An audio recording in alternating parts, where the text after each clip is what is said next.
Oi, tudo bem? Eu sou Beatriz Rangel, advogada e sócia do escritório Camelier Advogados. E hoje vamos começar mais um episódio do Portal Intelectual.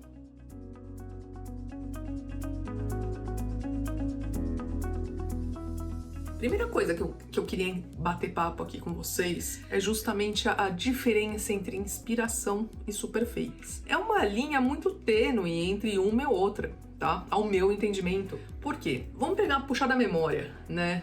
Aquelas revistas de moda, que quando saía aquela revista de moda, nossa mãe, nossa avó ia pra costureira e pedia pra costureira fazer uma peça de roupa muito parecida com aquilo que foi publicado. Ou até mesmo, hoje eu vejo muito a nova geração aprendendo a efetivamente costurar. Eu acho que depois da pandemia vieram alguns hobbies, né? Ressurgiram alguns hobbies. E um desses hobbies que eu vejo muito é justamente o corte e costura. Então eu tô vendo muito a nova geração pegando tendências, repito, tendências daquela moda, tendências daquela estação, né, que saiu e teve o desfile da Fashion Week. E as pessoas especializadas verificaram que tiveram tendências. Por exemplo, uso de mocassim para tendência do outono e inverno, uso da coloração, né? Tem todo ano a gente tem um Pantone eleito, né? O Pantone do ano. Mas também temos alguns detalhes de roupas, detalhes de acessórios que são tendências daquela estação, que acabam sendo, você vê em mais de uma marca. Então eu não vejo como não uma cópia, é uma tendência. Por exemplo, vou usar o exemplo mesmo, teve o Fashion Week, o outono e inverno, e você viu 3 desfiles que estavam usando roupas com plissado. Então eu vejo que a nova geração tem pegado essa tendência, roupas com plissado, mocassim, o Pantone do ano, e tem feito suas roupas, né? Tem costurado ou tem levado para as costureiras para fazer nessa inspiração. Tirando agora a parte de modas, entrando na parte de cosméticos. O que eu vejo na parte de cosméticos que eu encontro sendo publicado como inspiração? Isso eu tô vendo assim muito, tá? Eu vejo assim, batom de uma marca super famosa, tonalidade X. Mesmo um batom de uma empresa nacional, tonalidade Y, que é inspiração. Eles usam até um termo, né? Eles falam assim, esse batom é dupe do aquele outro. Eu vejo muito esse termo dupe. E eu achei até curioso, né? Fui entender o que era o dupe, é uma inspiração. Pelo que eu pesquisei ali, pelo que eu entendi, eles usam como inspiração. Tem um que tá viralizado, que é um lápis de boca da marca da MAC, que eles encontraram um lápis de boca de uma empresa brasileira, que é a inspiração da tonalidade. Não o produto em si, mas a tonalidade, tá? Então, na parte de cosméticos, eu não tô vendo o produto em si, eu tô vendo mais o tom, né? Ou se não, o efeito que aquela determinada marca, aquela determinada maquiagem dá na pele da pessoa, né? Então eu vejo muitos influenciadores publicando efetivamente, olha, essa base, ela é da marca também super afamada, começado com a letra D, né? Olha, eu encontrei essa marca brasileira que ela dá o mesmo efeito. Então, assim, eles não estão copiando o trade dress, eles não estão copiando a marca, mas, assim, ele é muito parecido. Então, eu vejo que isso seriam inspirações. Óbvio que entra em outras esferas que a gente pode tentar interpretar, a concorrência desleal, alguma coisa do tipo, mas teria que ser um estudo muito mais aprofundado para ver se entraria efetivamente. Então, eu vejo nesse momento, né, que é uma inspiração, né, um batom, que a tonalidade daquele batom é inspiração de outro, e assim vai. E a roupa, usar o plissado, usar o Pantone, é inspiração da outra, ok. Mas o que é superfeitos, né? Eu moro em São Paulo. Não é de hoje que eu ando na Avenida Paulista, vou naqueles shoppingzinhos que tem vários boxes, né?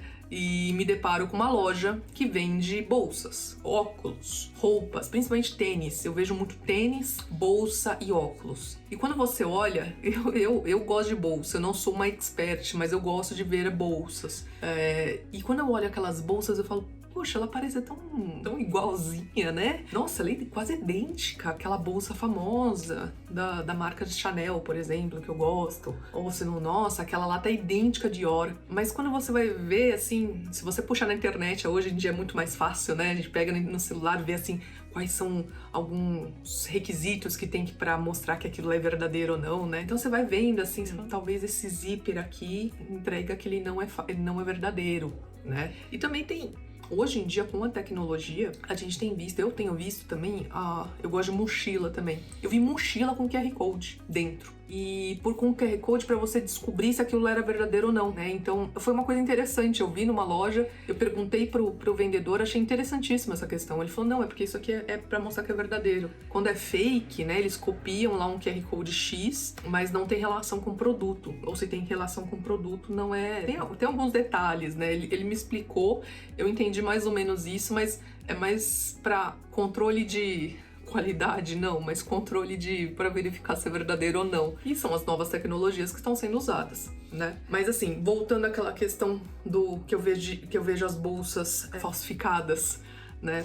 E quando você vai um pouquinho mais a fundo, com relação principalmente a bolsas, que é uma coisa que eu gosto mais, eu vou conseguir falar melhor. Quando você vê quanto que custa uma super fake, na minha cabeça eu falo, poxa, quem vai comprar uma bolsa fake, uma bolsa falsificada, numa lojinha, por exemplo, essa da Avenida Paulista, como eu disse, não é só Avenida Paulista, no centro de São Paulo também tem bastante, até na internet, eu te juro. Eu fui fazer pesquisa pra levantar informações pra esse vídeo, e eu joguei super fake, bolsa super fake no YouTube, e veio um link, apareceu um link lá, falando de venda de bolsas, não tava super fake, né? Mas venda de bolsas paralelas, alguma coisa desse tipo, em 10 vezes sem juros. É surreal, né? O acesso que a gente tem não é só mais naquelas lojinhas que fica no centro ou na Avenida Paulista. Agora a gente tem na internet, no e-commerce, porque isso daí acompanha também as tendências de venda de mercado eletrônico. Mas quando você para e pensa, você fala, poxa, a pessoa que adquire um produto desse, talvez ela tenha um poder aquisitivo um pouco menor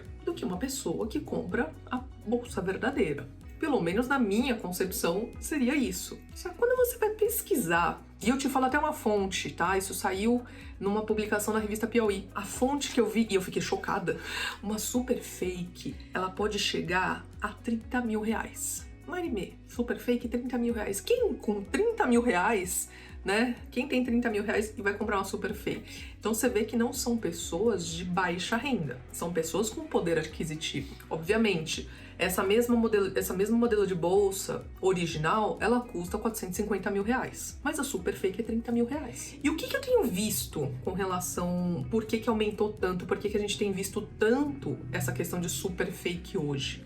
São influenciadores digitais que efetivamente eles divulgam que eles compraram uma determinada bolsa, mas a bolsa é fake. E se vocês quiserem, se vocês tiverem interesse, o link tá na descrição, ou se não me mandam um direct que eu te mando o link. Eu acredito muito que isso aí tem a ver que a pessoa pode ganhar alguma porcentagem em cima dessa venda, né? Mas é muito, e é descarado. Antes, você tinha até uma vergonha se você falasse, poxa, eu tenho uma coisa falsificada. Mas por conta desse movimento, eu tenho visto que tá normalizando um crime, uma falsificação, tá criando um costume de ser normal. E por que eu vejo muito também essa normalização dessas super fakes? Se vocês acompanharam as notícias desde o ano passado pra cá, a mais antiga que eu tenho foi quando a polícia italiana, ela descobriu, né, que tinham trabalhadores ganhando valores assim mínimos para fazer uma determinada bolsa de determinada grife.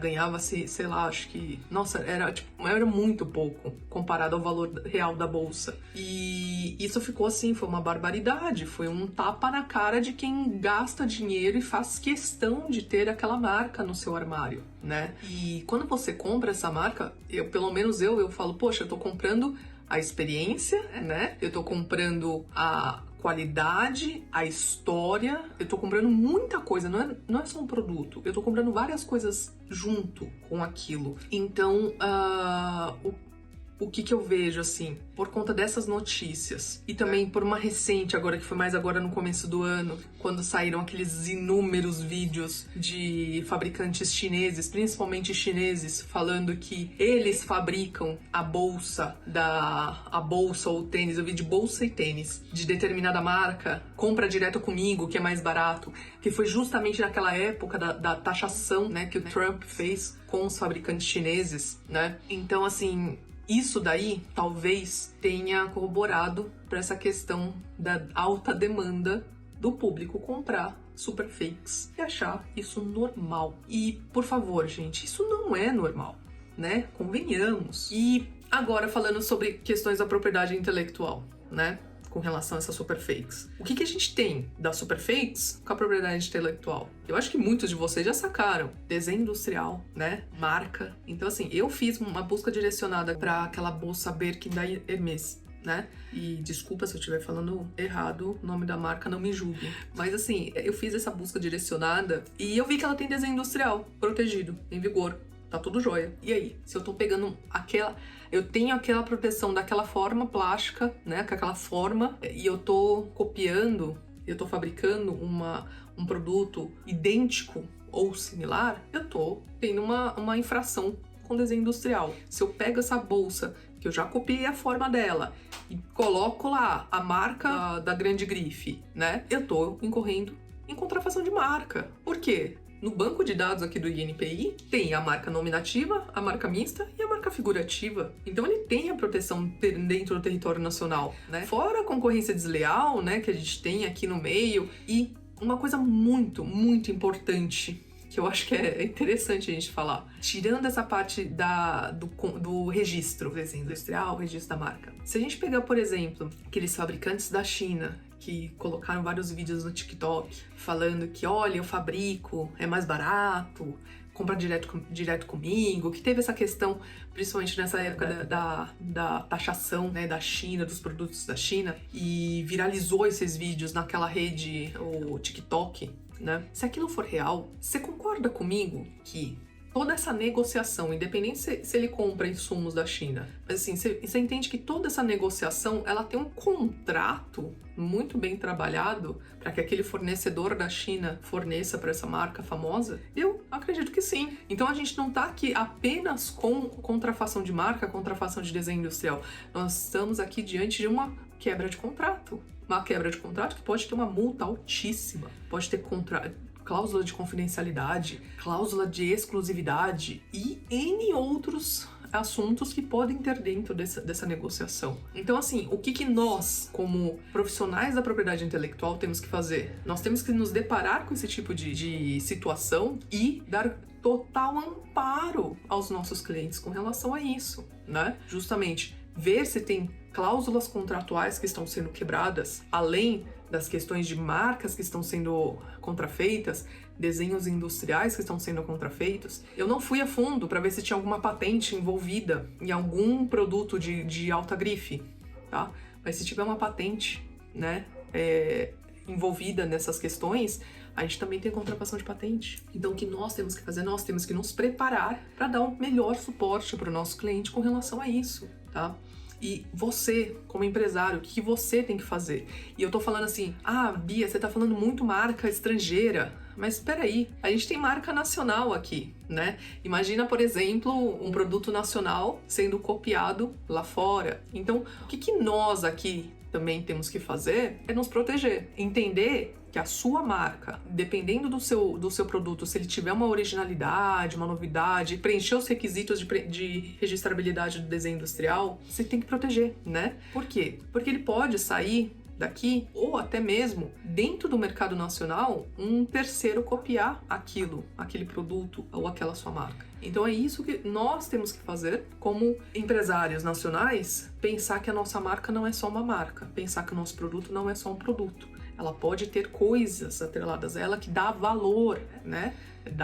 Por isso que marca, patente, desenho industrial é um ativo da empresa. Ela vai se tornar um ativo de uma empresa, tá? Então, assim, são esses pontos e a gente tem que sempre buscar, né, mecanismos que são essenciais para frear esse tipo de situação, não deixar normalizar esse tipo de situação. Eu acho banal eu pensar que um adolescente está consumindo uma determinada informação e achar que aquilo é normal. Olha, eu vou entrar naquele site X e vou comprar marca, eu vou comprar aquela minha bolsa ali. Por quê? Porque ela não tem o mesmo preço da original, mas ela é muito parecida com a original. Tirar essa normalização, porque é muito complicado, né? A gente deixar isso acontecer. E o que é interessante, que eu acho muito interessante desses vídeos que nós fazemos, é colocar essa conscientização, né? É porque do mesmo jeito que a gente tá vendo várias divulgações com relação a bolsas, sapatos, roupas fakes, a gente tem que também ter a contrapartida. Olha, se você usa, você tem consequências. E uma questão interessante, que até para concluir esse vídeo aqui, uma questão interessante que eu vejo nas pesquisas, eu levantei isso. Os aeroportos, eles estão utilizando a tecnologia para identificar se determinado produto é fake ou não, né? A gente tem aqui um combate à pirataria no Brasil. Uma coisa que eu vi, óbvio, por conta da pesquisa, eu vi na França, até eu acho que saiu alguns vídeos nas redes sociais com relação a isso. Se você passeia com a sua bolsa falsificada no aeroporto da França, você pode ser detido, perder aquela tua bolsa, né? Por quê? Porque você tá com um produto falsificado, aquilo é crime. Então, assim, é uma questão que a gente tem que ter uma consciência, né? Se você tá buscando esse produto alternativo, você tem uma consciência para aquilo. E também tem aquela questão que eu volto das marcas, de voltar a oferecer para o seu consumidor não apenas o produto, mas a experiência. E também colocar na cabeça de novos influenciadores, principalmente os influenciadores que estão conversando, ter uma conversa muito mais direta com essa nova geração, essa questão de, olha, não é legal, não é correto, tá? Então, assim, é isso que eu vejo das Superfakes, é essa a minha visão, né, como consumidora, e na questão legal, essa é a minha visão como profissional da propriedade intelectual. Eu agradeço muito quem esteve aqui assistindo esse vídeo. Se você gostou do conteúdo, por favor, clique em curtir, compartilha e continue aqui no canal, que no Portal Intelectual tem muitas outras demandas sobre assuntos interessantíssimos relacionados à nossa área. Tchau, tchau!